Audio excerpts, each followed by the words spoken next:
உலகமெங்கும் பறந்து வாழ்ந்து கொண்டிருக்கும் இனிய தமிழ் உறவுகளுக்கு தடம் 360 தமிழ் வணக்கங்கள். இன்று நம்மோடு தமிழ் நேற்றினுடைய நிர்வாக இயக்குனர் ஜெயச்சந்திரன் அவர்கள் இணைந்திருக்கிறார். வணக்கம். வணக்கம் தாட்சாயினி. அதாவது இன்று நாம் ஒரு செய்தி கேள்விப்பட்டிருக்கிறோம். தேனிசை செல்லப்பா அவர்கள் நமக்காக ஈழத்துக்காக பல பாடல்களை அவருடைய குரல் மூலமாக இருக்கட்டும், அதாவது பல ஆயிரம் பாடல்கள் அப்படின்னு சொல்லியே சொல்லலாம். அதை தாண்டி அவருடைய இசை மூலகமாக இருக்கட்டும், இந்த உலகுக்கு கொடுத்த தேனிசை செல்லப்பா ஐயா அவர்களினுடைய இறப்பு அப்படி என்பது இன்று நடந்திருக்கிறது. அவர் வயது மூப்பின் காரணமாக காலமாகி இருக்கிறார். இந்த தேனிசை செல்லப்பா ஐயா அவர்களினுடைய இந்த ஈழத்துக்கான அந்த நாட்டம் அப்படி என்பது எப்படி ஆரம்பத்திலிருந்தே வந்தது? அது சம்பந்தமா ஏதாவது எங்களுடைய நேர்களுக்கு சொல்ல முடியுமா? முதற்கண் தேனிசை செல்லப்பா அவர்களுக்கு வீர வணக்கத்தை தெரிவித்துக் கொள்கின்றேன். அவர் எங்களுடைய போராட்டத்தோடு நீண்ட காலமாக பயணித்திருக்கின்றார். ஒரு காலத்திலே அவருடைய குரல் என்பது தமிழீழ இசையினுடைய குரலாகவே இருந்தது. அப்படியான ஒரு காலம் இருந்தது.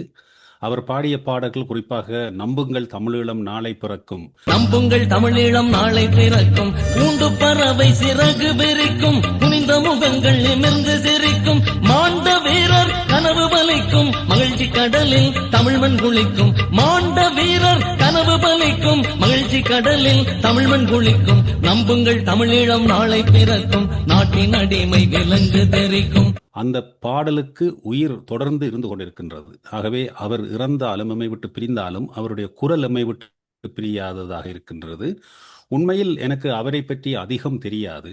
அவருடைய குரல் ஊடாகத்தான் எனக்கு பரிச்சயம், அவருடைய பாடல்கள் ஊடாகத்தான் அவர் பரிச்சயம். அவரை ஒருமுறை சந்தித்திருக்கின்றேன், ஆழமாக பேசியிருக்கின்றேன். எங்களுடைய தமிழ்நெட் அலுவலகத்துக்கு அவர் வந்திருக்கின்றார். 96, 97 ஆண்டு காலப்பகுதியிலே அப்பொழுது ஆழமாக கதைத்திருக்கின்றோம். அவருடைய ஆரம்பம் என்பது என்னை பொறுத்தவரையில் இன்று நாங்கள் சுதா ரகுநாதன் என்ற பெயரில் அழைக்கப்படுகின்ற ஒரு பிரபலமான கர்நாடக சங்கீத பாடகி இருக்கின்றார். அவருக்கு அப்பொழுது சுதா வெங்கட்ராமன் என்ற பெயர் நினைக்கிறேன். அவருடைய தகப்பனாருடைய பெயரில் இருந்த பொழுது ஆரம்பத்திலே காசி ஆனந்தன் அவர்களுடைய பாடல்களை அழகாக இசையமைத்திருப்பார். ஆனால் அதிலே ஒரு கர்நாடிக் சங்கீதத்தன்மை இருக்கும்.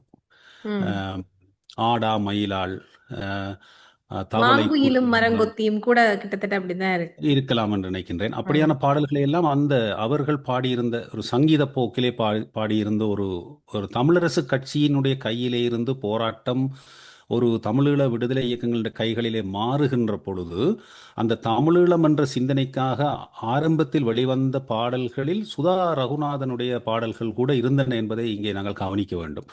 அந்த காலத்திலே ஒரு நாட்டார் இசை தன்மையோடு, ஒரு வில்லிசை தன்மையோடு நிகழ்ச்சிகள் நடந்த பொழுது, அந்த தாயகத்தில் நடைபெறுகின்ற அநீதிகள் சம்பந்தமாக தமிழ்நாட்டிலே நடைபெற்ற கூட்டங்களிலே ஒரு பாடகர் ஒரு இரும்பு குரலோடு எங்களுக்கு தென்படுகிறார்.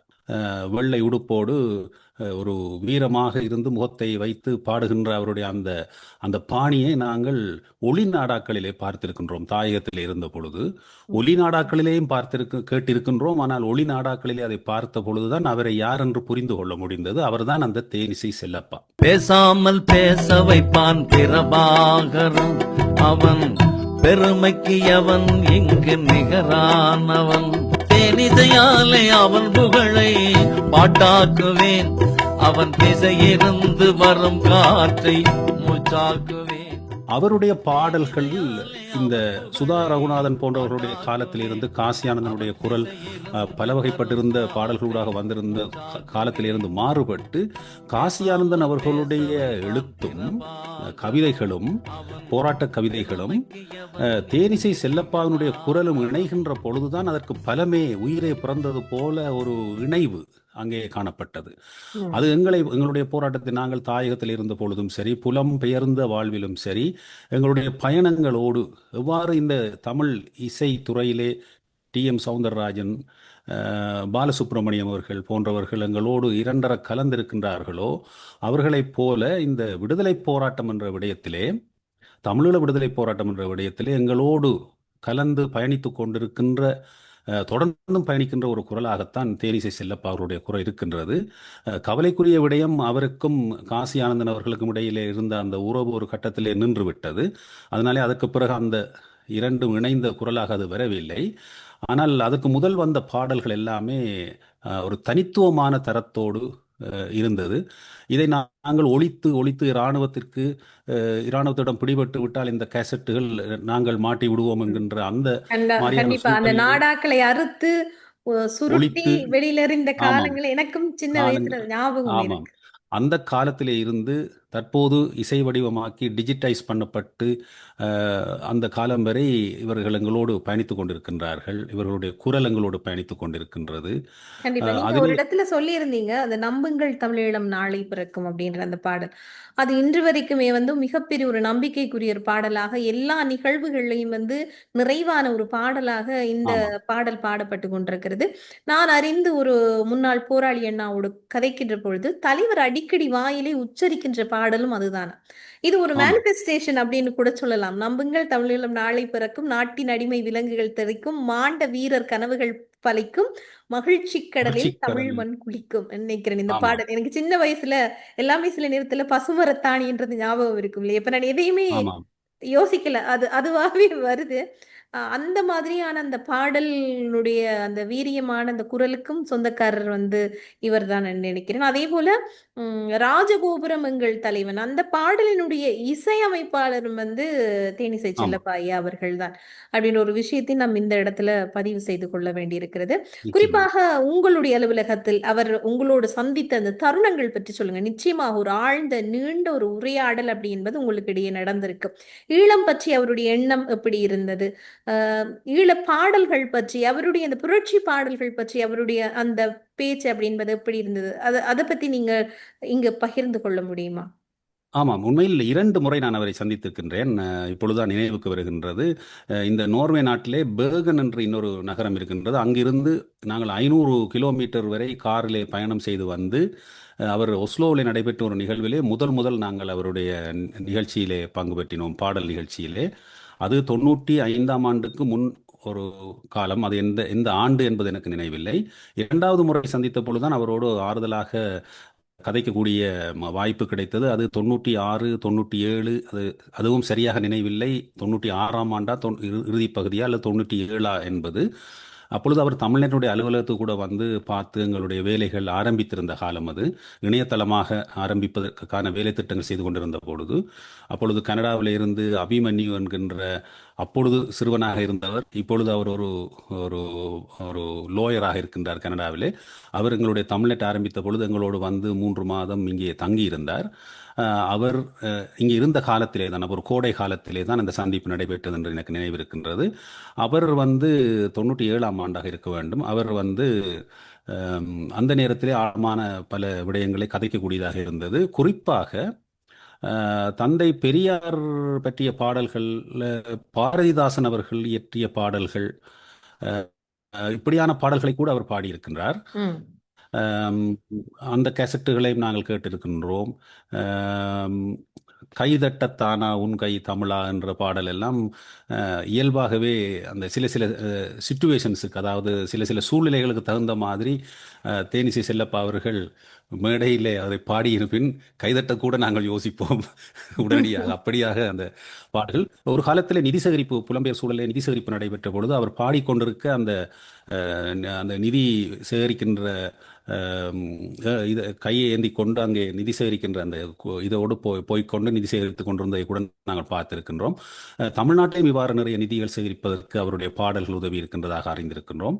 இப்படி பல கட்டங்களிலே அவருடைய பாடல்கள் உணர்வு ரீதியாக ஒரு சிந்தனை வயப்பட்டு செல்வதற்கு உதவியாக இருந்தது என்பதோடு, இதிலே மிக முக்கியமாக நாங்கள் கவனிக்க வேண்டிய விடயம் என்னவென்றால், இந்த பல தரப்பட்ட பாடகர்கள் இருக்கின்ற பொழுது இது தேனிசை செல்லப்பாவின் குரலில்தான் இந்த பாடல்கள் வர வேண்டும் என்பதை தீர்மானிப்பவராக தேசிய தலைவர் தான் இருந்திருக்கின்றார் ஆரம்பத்திலே இருந்து. அவருக்கு இந்த பாடல்கள் ஒளி வடிவத்தில் வருகின்ற படங்கள், இப்படியான விடயங்கள் எல்லாத்திலையும், பத்திரிகைகள், ஏன் புத்தகங்கள் வருகின்ற பொழுது அதில் எழுத்துப்பிழை இல்லாமல் வர வேண்டும் என்பதிலே கூட தலைவர் மிகவும் நேர்த்தியான கவனத்தோடு இருக்கின்ற ஒருவர். தளபதி கிட்டு அவர்களும் அந்த பதிப்பு துறையிலே மிகவும் ஆழமான அந்த அந்த கலைத்தன்மையோடு பார்க்கக்கூடியவர்கள்.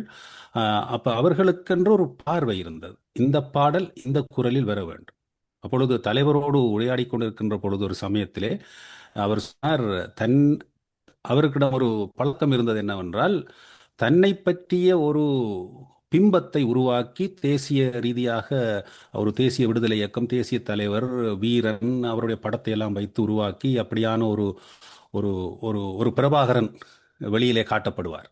ம். அந்த பிரபாகரன் தான் அல்ல என்று எனக்கு அவர் ஒரு முறை சொன்னார். அதாவது இது வந்து தேசிய விடுதலைக்காக அந்த பிம்ப ரீதியாக எடுத்து செல்லப்படுகின்ற விஷயம். அதை அவர் எப்படி செய்ய வேண்டும் என்பதிலே அவர் ஒரு கவனமாக இருந்தார். ஆனால் அதற்கு தானே பலியாகாத ஆளாகவும் அவர் இருந்தார். தன்னை பற்றிய பிம்பத்தை கட்டிவிட்டு தன்னையே பார்த்து மகிழ்ந்து, இப்போ சில கலைஞர்களை பாருங்கள், அவர்கள் தங்களை கண்ணாடியில் நின்று பார்த்து இப்படி நான் ஸ்மார்ட்டாக இருக்கின்றேன் என்று நானே பார்த்து விட்டு வெளியிலே போவார்கள். அப்படியானவராக தலைவர் இருக்கவில்லை. அவர் தேசிய விடுதலை போராட்டத்திற்காக குறியீடுகளை பயன்படுத்தியது போல தன்னைத்தானே ஒரு குறியீடாக பயன்படுத்திவிட்டு தான் ஒரு மிகவும் ஒரு ஒரு ஹம்பிளான ஒரு மிகவும் ஒரு அடிமட்டத்திலே இருந்து பணியாற்றுகின்ற ஒரு தொண்டனைப் போல இருந்து பதுங்கு குழிகளுக்குள்ளும் மறைவான இடங்களிலிருந்து திட்டமிடுவதிலும் அவருடைய நேரத்தை செலவழிப்பார். அவர் தன்னுடைய பிம்பத்தை தானே பார்த்து அதை ரசித்து அதை அடுத்த கட்டத்துக்கு கொண்டு போக வேண்டும் என்றெல்லாம் சிந்திக்கின்ற ஒருவர் கிடையாது. அப்படியான தன்னை பற்றிய தெரிவிலேயே கவனமாக இருக்கக்கூடிய தலைவர் அவர்கள் எந்த குரலில் இந்த பாடல் வர வேண்டும், எந்த யார் இதை பாட வேண்டும் என்ற இந்த விடயங்களெல்லாம் ஆழமான ஒரு ஒரு அப்பொழுது அந்த நிதர்சனம் இந்த விடயங்களில் பொறுப்பாக இருந்து ஒவ்வொரு காலத்திலே ஒவ்வொருவர் செயற்பட்டிருப்பார்கள். பரதன் போன்றவர் ஒரு காலத்திலே செயற்பட்டார்கள். பிறகு பிற்காலத்திலே சேரலாதன் போன்றவர்கள் இயங்கினார்கள். இவர்கள் எல்லோருமே நேரடியாக தலைவரிடம் இந்த பாடல், இந்த குழந்தை பாடல் இப்படியான இந்த வரி வரக்கூடாது, இதை மாற்ற வேண்டும் என்றெல்லாம் சொல்லி பிற கவிஞர்கள் அதை மாற்றி அப்படியெல்லாம் நடக்கின்ற வளமை இருக்கின்றது. ஆகவே அந்த நானும் பார்வையிலே நாங்கள் கேள்விப்பட்டிருக்கேன். ஒரு பாடல் செய்யறாங்க அப்படின்னு சொன்னா அந்த பாடலோட ஒரிஜினல் வெர்ஷன் அப்படியே இருக்குமா? அந்த இசையில இருந்து, அந்த பாடல் வரிகள்ல இருந்து, அந்த பாடல் இந்த வரி இந்த சொற்பதங்கள்ல இருந்து எல்லாத்தையுமே வந்து தலைவர் பார்த்து அதுக்கு பிறகு அது ஆமா கரெக்ஷனுக்கு போய் தான் பிறகு ஃபைனலா ஒரு அவுட் வரும் அப்படின்னு சொல்லி நானும் கேள்விப்பட்டிருக்கிறேன் இந்த ஆமா விஷயங்கள். அப்படியான இடத்திலே நீங்கள் எப்படி பார்க்க வேண்டும் என்றால், தேனிசை செல்லப்பா அவர்களை தலைவரின் குரலாகவும் நீங்கள் பார்க்க வேண்டும். தலைவரால் தேர்ந்தெடுக்கப்பட்ட ஒரு குரல், தானாக வந்து சேர்ந்து கொண்டதுன்றதுக்கு அப்பால் அப்படியான ஒரு தெரிவும் அங்கே இருந்திருக்கின்றது. ஆகவே அந்த மகிமையும் இருக்கின்றது. அதனால் தான் நான் ஆரம்பத்தில் அவருக்கு வீர வணக்கம் என்று சொன்னேன். என்றால் அதற்குரிய தன்மையோடு பயணித்தவர், கொள்கையோடு பயணித்தவர். அப்பொழுது இங்கே வந்த பொழுது ஒரு ஒரு சின்ன சின்ன சம்பவங்களை நாங்கள் ஒருவரை பற்றி அறிந்து கொள்வோம் தானே. அப்படி செல்லப்பா அவர்கள் இருந்து உரையாடி கொண்டிருந்த பொழுது எங்களுடைய யாழ்ப்பாண தமிழிலே இந்த மாமிசம் உண்வீர்களா இல்லையா என்று, சாப்பிடுவீர்களா இல்லையா என்று கேட்பதை பொதுவாக ஐயா மச்சம் சாப்பிடுவீர்களா என்று கேட்பார்கள். அப்போ அங்கே இருந்தவர் மச்சம் சாப்பிடுவீர்களா என்று கேட்டால் அவருக்கு அது புரியவில்லை. ஏனென்றால் இந்த இது யாழ்ப்பாணத்துக்குரிய தமிழ், அது அவருக்கு அது புரியவில்லை. அப்போ பிறகு அதை விளங்கப்படுத்தினேன் நான். இது வந்து நீங்கள் இறைச்சி கறி இதுகளெல்லாம் சாப்பிடுவீர்களா என்று கேட்கிறார் என்று சொல்லி. அப்போது அவர் சொன்னார், அது நாங்கள் விரும்பி சாப்பிடுவோம் என்று. அப்போது அவர் பிறகு திருப்பி கேட்டார், கோழியா அல்லது மாடு சாப்பிடுவீர்களான்றோன்னு அவர் சொன்னார், மாடுதான் நாங்கள் சாப்பிடுவோம். அதாவது அவர் அப்படி சொன்னதனூடாக அங்கே கொள்கை தான் அங்கே தொரித்தது. அதாவது இந்துத்துவ கொள்கைக்கு மாற்று கொள்கை உடைய தளத்தில் இருந்து வந்திருப்பவன் நான், மாடுதான் நான் விரும்பி சாப்பிடுவேன் என்ற போல அவருடைய தொனி இருந்தது. இப்படியாக அவர் வந்து நகைச்சுவையாகவும் பேசுவார், கொள்கையோடே அவர் பயணித்து கொண்டிருப்பார். அந்த அந்த அந்த குரலாக இருந்த காலத்திலே அவரிடம் அந்த தன்மை இருந்தது. வேறு பாடல்கள் பாட போக மாட்டார் என்று நினைக்கின்றேன். ஆனால் கடைசி காலங்களிலே ஏன் அவர் தமிழக பாடல் துறையினாலே இந்த சரிகமப சூப்பர் சிங்கர் இப்படியான நிகழ்ச்சிகளில் எல்லாம் இன்று நாட்டார் பாடல்களை பாடியவர்கள் பல பாடகர்கள், என் கோவை கமலா அம்மா போன்றவர்கள் பக்தி பாடல்கள் பாட அனைவரும் அங்கே வருகின்றார்கள், கௌரவிக்கப்படுகின்றார்கள். ஆனால் இப்படியான ஒரு பாடகர் தொடர்ச்சியாக புறக்கணிக்கப்பட்டே வைத்திருக்கின்ற ஒரு சூழலையும் நாங்கள் பார்க்கின்றோம். ஏனென்றால் அவர் கூடுதலாக பாடிய காரணம் என்று சொல்லி நீங்க நினைக்கிறீங்க? அவர் பாடிய பாடல்கள் தனியே தமிழ் தேசியத்தோடும் விடுதலை போராட்டத்தோடும் இருந்தபடினாலே இந்த பாடல்களை ஏதோ ஒரு காரணத்தினாலே புறக்கணிக்க வேண்டும் என்ற ஒரு சிந்தனை போக்கு இன்று பொதுவாக ஊடகங்களிலே இருக்கின்றது. அப்ப ஈழத்தை பற்றிய பாடல்களை பாடி பலர் பரிசுகள் பெறுகின்ற பொழுதும் பாராட்டுகள் பெறுகின்ற பொழுதும் அவை சினிமா துறையில் வந்த பாடல்களைத்தான், தமிழக சினிமாவிலே வந்த பாடல்களைத்தான் கூடுதலாக எடுத்துக்கொள்கிறார்களே ஒழிய, இந்த ஈழத்து போராட்ட பாடல்களுக்கு இருக்கின்ற அதுக்கு புறநானூற்று இலக்கியங்களுக்கு எவ்வளவு முக்கியத்துவம் இருந்ததோ அதே போல தமிழர் வரலாற்றிலே இந்த ஈழத்து பாடல்களுக்கு, ஈழத்து போராட்ட இலக்கியத்துக்கு ஒரு முக்கியத்துவம் இருக்கின்றது. ஆனால் இதை தமிழ்நாட்டில் இருக்கின்ற அந்த மெயின் ஸ்ட்ரீம் ஊடகங்கள் என்று சொல்லப்படுகின்ற அந்த ஊடகங்கள் புறக்கணித்தே வருகின்றன. அதை புறக்கணிக்காமல் அவர்களால் அதை கையாள முடியும். ஆனால் அவர்கள் அதை தவிர்த்து அண்மையிலே ஒரு இசை நிகழ்ச்சியிலே, அது எந்த எந்த நிகழ்ச்சி என்று மறந்துவிட்டு, சரிகமபா தான் இருக்க வேண்டும், இசைவாணர் கண்ணன் அவர்கள் சிறப்பு விருந்தினராக அழைக்கப்பட்டிருந்தார். அவருடைய பேத்தி அங்கே பாடிய பொழுது அங்கே அவர் வந்திருந்தார். அந்த இசை நிகழ்ச்சியிலே TR ராஜேந்தர் அவர்களும் இருந்தார். அதில் நான் கவனித்த ஒரு விஷயம் என்னவென்றால், இந்த இசைவாணர் அழைக்கப்படுகின்றார் மேடைக்கு, ஈழத்தின் குரல் என்றெல்லாம் அங்கே சொல்லப்படுகின்றது. ஆனால் அவரை பற்றிய சரியான பார்வையோ, அவர் பாடிய பாடல்கள், அவர் இசையமைத்த பாடல்களில் ஏதோ ஒன்றை அங்கே இசையமைத்தோ பாடியோ செய்யாமல் அங்கே சினிமா பாணியிலே தான் அந்த அந்த நிகழ்ச்சி நடைபெற்று கொண்டிருந்தது. அப்படியான அந்த இடத்துல TR ராஜேந்தர் அவர்கள் தான் அதற்குரிய மரியாதையை சரியாக கொடுத்து அதை பற்றி பேசி ஒரு சில வரிகள் கூட பேசியிருந்தார். இவ்வளவுக்கு இந்த ஈழத்து போராட்ட காலத்து பாடல்கள் தமிழக பகுதியிலே ஒரு வகையிலே புறக்கணிக்கப்பட்டுத்தான் வருகின்றன. புலம்பெயர் சூழலிலே போராட்டத்திற்கான நிகழ்ச்சிகள் நடைபெறுகின்றபடியினாலே இங்கே வந்து பாடுகின்றவர்கள் இடையிடை இந்த பாடல்களையும் தழுவி பாடி செல்கின்றார்களே ஒழிய பெரிய அளவிலே அது, ஆகவே இவர் தனியே எங்களுடைய ஈழப்பாடல்களை பாடியதனாலோ என்னவோ தெரியவில்லை, பொதுவாக அவரை கொஞ்சம் புறக்கணித்தே வைத்திருந்திருக்கின்றார்கள் என்று நான் நினைக்கின்றேன். அது கவலைக்குரிய விடயம். உண்மையிலேயே தமிழகத்திலே அவருடைய குரல் இன்னும் ஒலித்திருக்க வேண்டும். கூடுதலான பாடல்களை அவர் பாடியிருந்தால் இன்னும் எவ்வளவோ தரமான இசையமைப்பாளர்கள் இருக்கின்றார்கள். அவர்கள் கூட தமிழ் தேசியத்திலே பற்றுக்கொண்ட ரஹ்மான் போன்ற இசையமைப்பாளர்கள் கூட அவரை சரியாக பயன்படுத்தவில்லையே என்ற கவலை எனக்கு இருக்கின்றது. கண்டிப்பாக.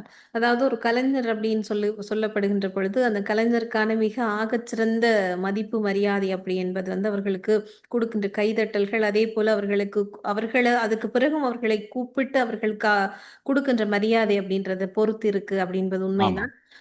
சில விஷயங்கள் நடந்திருக்கிறது. அதை நீங்கள் சொல்லுகின்ற பொழுது, சுட்டி காட்டுகின்ற போது அதை புரிந்து கொள்ள முடிகிறது, உணர்ந்து கொள்ள முடிகிறது. இனிமேலும் இந்த மாதிரியான கலைஞர்களை இவ்வாறாக இங்கிருக்கிற சில ஊடகங்கள் நடத்தாமல் இருக்க வேண்டும் என்பதுதான் எங்களுடைய எதிர்பார்ப்பும் கூட. இந்த நேரத்துல அதுவும் குறிப்பாக தேனிசை செல்லப்பா ஐயா அவர்களினுடைய இந்த இறப்பு இன்றைய தினம் நிகழ்ந்திருக்கிறது. இந்த நேரத்தில் அவருக்கு தடம் 360 சார்பாக ஒரு புகழ் வணக்கத்தையும் அஞ்சலிகளையும் சொல்லிக்கொண்டு, உங்களுடைய பொன்னான நேரத்தை உங்களுக்கும் தேனிசை செல்லப்பா ஐயா அவர்களுக்கும் இடையில இருக்கிற அந்த உணர்வு ரீதியான சில விஷயங்களையும் எங்களோடு பகிர்ந்து கொண்டதுக்கு ரொம்பவே நன்றி. அவர்களுடைய குரலாக எங்களோடு தொடர்ந்து பயணித்துக் கொண்டே இருப்பார். அவருக்கு மீண்டும் எனது வீர வணக்கங்களை தெரிவித்து விடைபெறுகின்றேன். நன்றி, வணக்கம். நன்றி.